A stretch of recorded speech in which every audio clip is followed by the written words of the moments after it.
আপনারা দেখছেন একুশে টেলিভিশন। গণতন্ত্রকে প্রাতিষ্ঠানিক রূপ দেওয়ার পথে প্রধান বাধা বিএনপি। শহীদ নূর হোসেন দিবসে শ্রদ্ধা নিবেদন শেষে মন্তব্য করেন আওয়ামী লীগের সাধারণ সম্পাদক ওবায়দুল কাদের। দিবসটি উপলক্ষে আওয়ামী লীগ ছাড়াও বিভিন্ন রাজনৈতিক দলের পক্ষ থেকেও শ্রদ্ধা জানানো হয় রাজধানীর গুলিস্তানের নূর হোসেন চত্বরে। মফিউর রহমানের রিপোর্ট। স্বৈরশাসন বিরোধী আন্দোলনের অন্যতম মাইল ফলক 1987 সালের 10 নভেম্বর। ওই দিন সামরিক শাসন বিরোধী আন্দোলনের মিছিলে পুলিশ গুলিবর্ষণ করলে নিহত হন নূর হোসেন।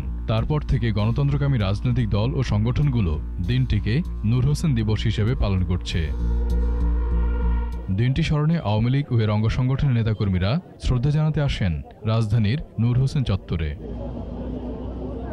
প্রথমে আওয়ামী লীগের পক্ষ থেকে শ্রদ্ধা জানান দলটির সাধারণ সম্পাদক ওবায়দুল কাদের।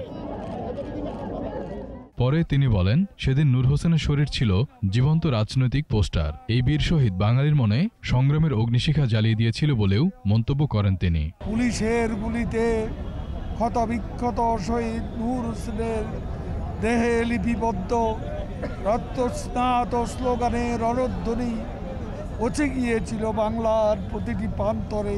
গণতন্ত্র ধ্বংসের চক্রান্ত থেকে বেরিয়ে এসে ইতিবাচক রাজনীতি ধারায় ফেরার জন্য বিএনপির প্রতি আহ্বানও জানান আওয়ামী লীগ সাধারণ সম্পাদক। বিএনপির গণতন্ত্র তার প্রিয় গণতন্ত্র, হানা ভোটের গণতন্ত্র, যেখানে 110% ভোটও পড়েছিল, না বাক্স ছিলই না। গণতন্ত্র আজ মুক্তি পেয়েছে, প্রাতিষ্ঠানিক রূপ দেওয়ার পথে প্রধান অন্তরায় তারা।